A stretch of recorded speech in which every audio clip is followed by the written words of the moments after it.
Pétrole à la CGT. Bonjour Monsieur Lépine. Bonjour. Allez, donnez-nous une bonne nouvelle. Dites-nous que la grève s'arrête là. J'aimerais bien vous donner une bonne nouvelle sur l'augmentation des salaires des pétroliers, mais pour l'instant, c'est pas le cas, puisque Total fait toujours du blocage là-dessus.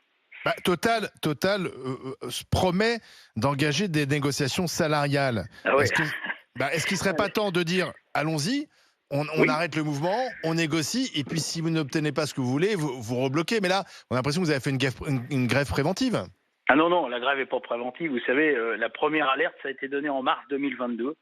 Chez Total, il y a eu déjà une grève de 24 heures en juin et une grève de 48 heures en juillet, parce qu'en face, on a un mur. Donc aujourd'hui, les promesses de Pouyanné, je suis désolé, mais on n'y croit plus, on n'a plus aucune confiance. Et donc ce qu'on veut, c'est un chiffre sur la table pour déjà arrêter la grève. On veut un Quel chiffre ? Un chiffre d'augmentation générale pour 2022, puisqu'on a une perte de pouvoir d'achat dans le pétrole depuis 2017 de 12,4%. Et le seul accord qui a été signé le 27 septembre au niveau de la branche est de 4%. C'est-à-dire qu'on se prend encore 8,4% de perte de pouvoir d'achat. Qui peut accepter ça ? Ouais, enfin, moi, écoutez, Monsieur Lépine, moi, je suis un ancien syndicaliste et à moi, on la fait pas, quoi. Enfin, vous êtes de la CGT et je sais bien ce qui est en train de se passer derrière. Les élections syndicales, c'est bientôt.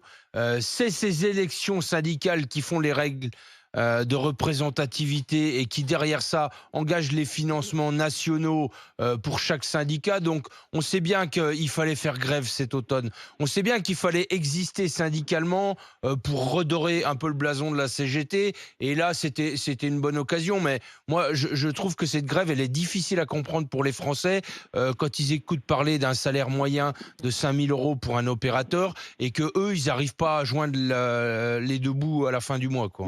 Ouais. Bon, alors évidemment, ce chiffre, c'est un chiffre qui est balancé par Total et il est complètement faux. Je le dis à la radio, il est faux. C'est le salaire qui est en fait le résultat de la moyenne entre certainement le salaire du PDG de M. Pouyanné qui est supérieur à 10 millions d'euros et celui des opérateurs. Parce que les grévistes, ils sont absolument pas à 5 000 € par mois. Ça, c'est du flanc. On va reprendre le communiqué parce que effectivement, on essaie de comprendre. Voilà ce que dit le communiqué.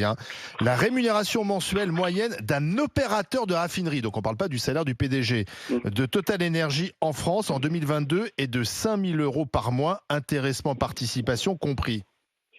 Si je pouvais passer, si c'était la télé, je pourrais vous montrer les bulletins de salaire des grévistes et ils sont absolument pas à ces niveaux-là. À combien ? Ils sont à la moitié. Ils sont à la moitié. Donc et quand Total on Énergie voit les responsabilités qu'on peut avoir à faire tourner une raffinerie, ils sont encore insuffisants, et notamment quand on voit le coût de la vie qui a augmenté. Non, mais on conteste pas le bien fondé du salaire. Est-ce que le chiffre est faux ? Est-ce que le chiffre est vrai ? Parce que bientôt, vous allez nous expliquer qu'il faut enlever... c'est une moyenne, le chiffre. Mais c'est une moyenne